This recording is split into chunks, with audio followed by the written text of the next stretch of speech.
Welcome back to my channel dental maestro. तो आज हमारी वीडियो का टॉपिक है what are the indications for root canal treatment. ऐसी कौन कौन सी कंडीशंस हैं जिसमें हमें रूट कैनाल ट्रीटमेंट की जरूरत पड़ती है। लास्ट मैंने कुछ वीडियोस बनाई हैं जिसमें मैंने आपको एक्सप्लेन किया है कि रूट कैनाल ट्रीटमेंट क्या होता है और रूट कैनाल ट्रीटमेंट में हमें 2 से 3 सिटिंग्स की जरूरत क्यों पड़ती है। तो आज इस वीडियो में मैं कवर करने वाली हूँ कि हमें रूट कैनाल कौन कौन सी कंडीशंस में, कौन कौन सी प्रॉब्लम्स में करने की जरूरत पड़ती है।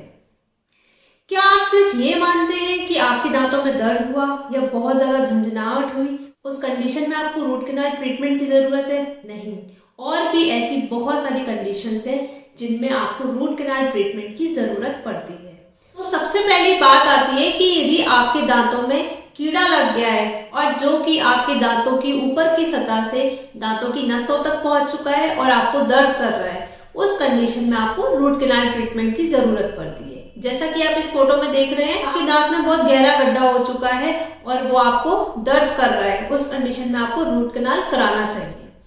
सेकेंड बात आती है, यदि आपने ये चीज महसूस की कि आप कुछ ठंडा खा रहे हैं, कुछ गर्म खा रहे हैं, कुछ मीठा खा रहे हैं, उस कंडीशन में आपको दांतों में करंट जैसा लगता है, झंझनाहट महसूस होती है, तो उस कंडीशन में भी आपको रूट कैनाल ट्रीटमेंट की जरूरत है। आप जब कुछ खा रहे हैं तो उस टाइम पे आपको दर्द हो रहा है, वैसे पेन नहीं है, आप नॉर्मल बैठे हैं, नॉर्मल अपने काम कर रहे हैं, कुछ पी रहे हैं तो भी कोई दिक्कत नहीं है, लेकिन जब आपने कुछ खाया, कुछ उस साइड से चबाया तो आपको दर्द हो रहा है, तो उस कंडीशन में भी आपको रूट कैनाल ट्रीटमेंट की जरूरत पड़ सकती है, क्योंकि वो दांत वीक हो चुका है, उसके नीचे इन्फेक्शन है, तो वो इन्फेक्शन सिर्फ रूट कैनाल ट्रीटमेंट से ही सही हो सकता है। नेक्स्ट बात आती है कि आपने मुंह खोला और ये देखा कि आपके मसूड़ों में कुछ एक पिंपल सा है ना, उसमें आपने उसको टच किया तो हो सकता है पस निकल रहा है या नहीं भी निकल रहा है और पिंपल सा महसूस हुआ आपको, उस कंडीशन में भी आपको रूट कैनाल ट्रीटमेंट की जरूरत पड़ सकती है। जरूरी नहीं है कि 100% जरूरत पड़े, लेकिन पड़ सकती है। तो उस चीज को आपको अवॉइड नहीं करना है, आपको अपने डेंटिस्ट से मिलना है, उसको दिखाना है और प्रॉब्लम को रूल आउट करना है। नेक्स्ट बात आती है, कई बार हमें इंटेंशनल आरसीटी करनी पड़ती है, जैसे किसी के दांत बाहर की तरफ है और वो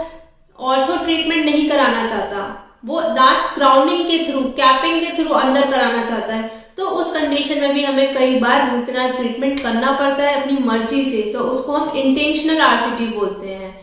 नेक्स्ट आती है बात कि जब कभी ऐसा होता है कि हमारी जो दाढ़ है, सबसे आखिरी वाली है, सेकंड दाढ़, वो गाल की तरफ ज्यादा है, वो बार बार गाल को काट रही है और हम उस दाढ़ को निकलवा भी नहीं सकते, तो उस कंडीशन में भी हमें रूट कैनाल ट्रीटमेंट की जरूरत होती है, क्योंकि हम गाल की तरफ वाले हिस्से को ज्यादा घिस देंगे तो हमारा दांत सेंसिटिव हो जाएगा, हमें झंझनाहट महसूस होगी, तो उस कंडीशन में भी हम उसको, यदि आपको कोई ट्रॉमा हुआ है, आप गिर गए हैं या फिर कोई चोट लग गई है और उसमें हमारा दांत झड़ गया है और दांत में दर्द होने लगा है, तो उस कंडीशन में भी हमें रूट कैनाल ट्रीटमेंट की जरूरत पड़ती है।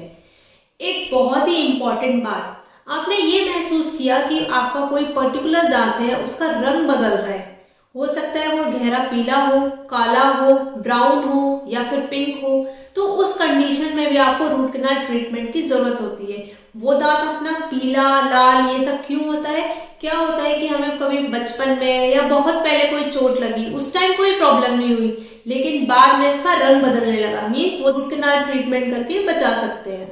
वो जो दांत है वो नॉन वाइटल हो चुका है, जिसकी वजह से आपके दांत का कलर चेंज हो रहा है, तो उस कंडीशन में भी हमें रूट कैनाल ट्रीटमेंट की जरूरत पड़ती है। मैंने ये बहुत सारी चीजें बताई कि आपको किन किन कंडीशन में रूट कैनाल ट्रीटमेंट की जरूरत पड़ सकती है, तो आई जस्ट होप कि अब आप कंफ्यूज नहीं होंगे, अरे ये प्रॉब्लम है और डॉक्टर ने बोल दिया कि रूट कैनाल ट्रीटमेंट होगा। रूट कैनाल ट्रीटमेंट कोई हुआ नहीं है, नसों का इलाज है, जिससे कि आप अपने दांतों को बचा सकते हैं। हो सकता है इसमें से मैं कोई रीजन मिस कर रही हूँ, तो आप मेरे कमेंट बॉक्स में मैसेज ड्रॉप कर सकते हैं, I will definitely upgrade my knowledge. और ऐसी ही और इंटरेस्टिंग वीडियोस के लिए मेरे चैनल में बने रहिए। Thank you for watching my video and don't forget to like, subscribe and share. Bye bye, take care.